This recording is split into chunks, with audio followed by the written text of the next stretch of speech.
Friends hello అందరికీ నమస్తే అండి. అందరికీ గుడ్ మార్నింగ్. పొద్దున్నే టిఫిన్ ఎలా చేసుకోవాలి ఏంటని ఇబ్బంది పడకండి. ఒక్కోదప్పుడు మనం పప్పు నానేసుకున్నప్పుడు ఇలా ఉల్లిపాయ, పచ్చిమిరపకాయ, కరివేపాకు, పల్లీలు అన్నీ వేసి ఒక బాండీలో నూనె వేసి తాలింపు పెట్టుకోండి.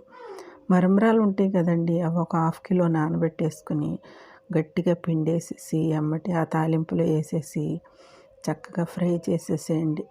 కరివేపాకు కంపల్సరీ వేసుకోండి. పచ్చిమిర్చి, ఎండుమిర్చి కూడా వేసుకోండి. కొంచెం ఫ్రై అయిన తర్వాత ఎక్కువసేపు నాననీయకండి. నాననిస్తే మరమరాలు మెత్తగా అయిపోతాయి ఫ్రెండ్స్.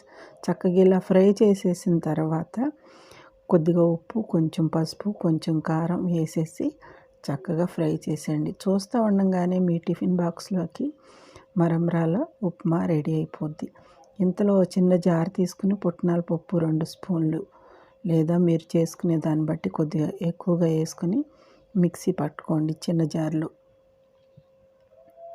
ఇలా చేసుకోవటం వల్ల మిక్సీలో పట్టేసేసి ఆ పొడిని కూడా ఒక 2 స్పూన్లు దానిలో వేసేసేయండి. ఆ మరమరాల ఉప్మాలో వేసేయండి. అసలు ఇక అద్భుతం, అమోఘం, చిటికలో అయిపోయిన మరమరాల ఉప్మా కడుపు నిండిపోద్దండి.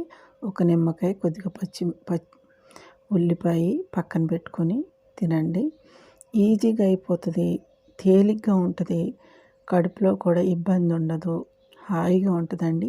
ఈ ఉప్మా అందరూ చేసుకుని అన్నదాత సుఖీభవ విజయదుర్గ ఛానల్ని లైక్ అండ్ సబ్స్క్రైబ్ చేసుకోండి ఫ్రెండ్స్. మరి ఎండలు బాగా ముదిరిపోతున్నాయి, ఎక్కువగా మజ్జిగ, వాటర్ అనేది తాగండి.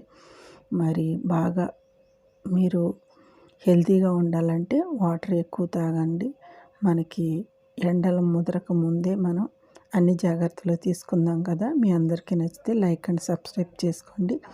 Thank you friends. మా వీడియో చూస్తున్న వాళ్ళందరికీ థ్యాంక్ యూ. నమస్తే, మరి బాయ్.